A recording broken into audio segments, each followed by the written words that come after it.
For those of you who have some divers who have shown the ability to do back dive tuck consistently in a scoring range of 5.5 to 6, 3 or 4 times in a row, if they're at that point with their back dives, then they are ready for back somersaults. This is a problem that we see a lot, particularly in summer league and high school. Kids find it easier to do back somersault tuck.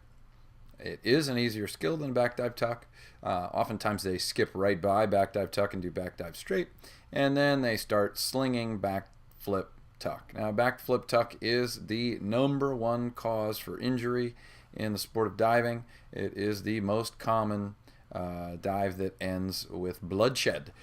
So let's make sure that we are paying attention and only allowing divers to do back somersaults if they meet our minimum performance standards. So head still, consistent performance, nothing scary, and then we can go on to back somersault tuck. Back somersault tuck is really easy once you know how to do a back flip, a back dive tuck well. And essentially teaching it is, hey, stay in the tuck, don't come out until you see the water, and then stand up. Now, for divers who want to become more proficient at back somersaulting and move toward back 1.5 tuck, back double, back 2.5 tuck, there are a couple of things that you can watch out for, and things that we can teach them early on in the process that will help them tremendously. #1, where are they looking as their knees come up into the tuck? On a back dive tuck, they should look right at the back of the diving board, and they should watch that spot even as their knees come up. So they're watching their knees come right up, and they're watching the diving board actually go down between their knees as they get into the tuck position. Then they see where they kick. So they watch the back of the board, they see the back of the board drop between their knees, and then they see where they kick their feet. Then they look back to see the water. If they're doing that on back dive tuck, then it is a very simple matter to have them do a back flip tuck and watch the back of the board until their body gets in the way. Well, what does that do? As the diver rotates backward, it causes the head position to tilt in, right? Now, we know that as more mass is moved closer to the center of gravity of a rotating body, that reduces your moment of inertia, which increases your angular velocity, or the speed of the spin. All of that is to say, by moving your head in and moving your body parts in closer to the center, you will spin faster. Now, this seems counterintuitive. I'm flipping back that way, and I'm moving my head this way, and it's making me spin faster, and yes, that is exactly what will happen. Now, there are some caveats to that. The diver has to be off the board before he or she really starts to drop their head down forward into the tuck. If the diver is moving their head forward while their feet are still pushing against the board, it will actually slow the dive down. It will slow their somersault down. But once the feet come off the board, then the head can move in, and that shortens the radius, increases the angular velocity, makes the somersault really accelerate. And what you will find is that divers who are used to flipping with their head back, they'll reach up, and as they bring their knees up, they're looking back for their entry.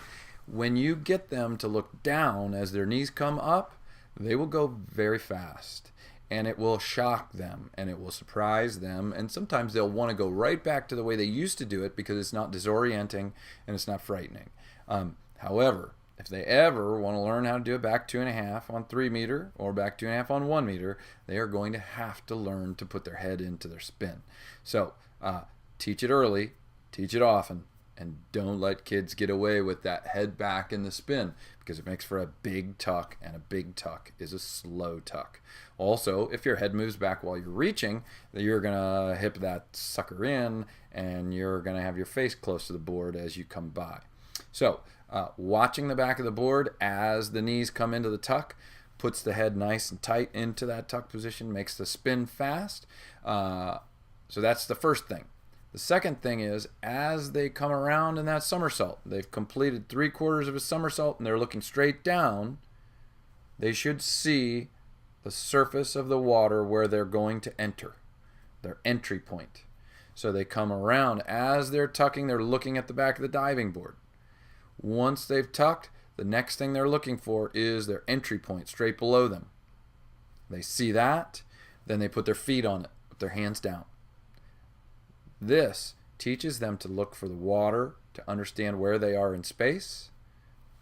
It is an essential part of being successful with back optionals, such as back 1.5, tuck and pike, back 2.5, tuck and pike, and so on. So this is a really important piece of their long-term development, is learning to watch the back of the diving board on the way in and then wait to see the entry point before they release the tuck and stand up onto the water. Now, they can there are some techniques that you can use to help them see the water, and one of them is to give them something to look for. Their SAMI is a great tool. So as they're standing on the back of the diving board, they've got their arms in a T, they can just reach behind them and drop their SAMI straight behind them on the water below them, then go back up into a back somersault tuck, come around, they see the SAMI, and they stand on the SAMI. That is a terrific teaching aid for learning this skill. Now, as the kids get better at back somersaulting, if they're doing back 1.5 tucks, one of the things that we have picked up recently, which I really like, on a back 1.5 tuck, as they connect with their tuck position, they pick their knees up and come around to grab their tuck. If they think about if they had a ponytail, snapping that ponytail up over their head and around in front of their face as they grab their tuck. So they snap their ponytail up as they grab their tuck, or for the boys, you can tell them they're headbutting a little bit as they tuck. Still watching the back of the board, but giving a little snap down as the knees come up. This is a great way to accelerate somersaulting action. So obviously they have to reach. Obviously they have to have straight arms and reach all the way to vertical. They don't need to reach back behind them. They need to reach all the way to vertical. But then once they've done that basic part right, small circle back, snap the head back down so that the ponytail snaps over the top, or even if that's an imaginary ponytail, that will accelerate the somersault quite a bit. We're definitely stealing that from Todd Weichel at the University of Iowa, who one of our college divers came back with that little nugget, and I thought I'd share that with you. It's a terrific way to help kids to understand the idea of dropping their chin down as they tuck. One thing you're going to notice, divers get all excited about wanting to drop their chin down, and if they're really motivated, they're going to be excited about being able to spin fast because they understand what the benefits are. And when they get excited about it, sometimes they'll start to do it too early. If they try to snap their ponytail while they're still on the board, they're going to make that somersault super slow. It's going to do exactly the opposite of what they hoped. Okay, so you've got to keep an eye on them. Are they reaching with their head level, pushing off, coming off like a back somersault straight, and then snapping the head down? Or are they dropping the head down in the middle of the arm swing? You don't want the arms reaching up and the head moving down in the middle of the takeoff, or you're going to have a very slow spin and a confused diver who doesn't understand why it's not working.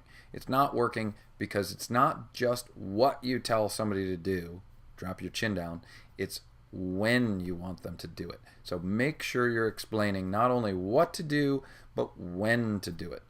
I want you to drop your chin down toward your chest. I want you to snap your ponytail up over your head. I want you to give that headbutt action as soon as your feet leave the board, but not before. Hopefully that will help all of your divers to spin effectively, but also to maintain their awareness, visual and kinesthetic awareness of where they are in space.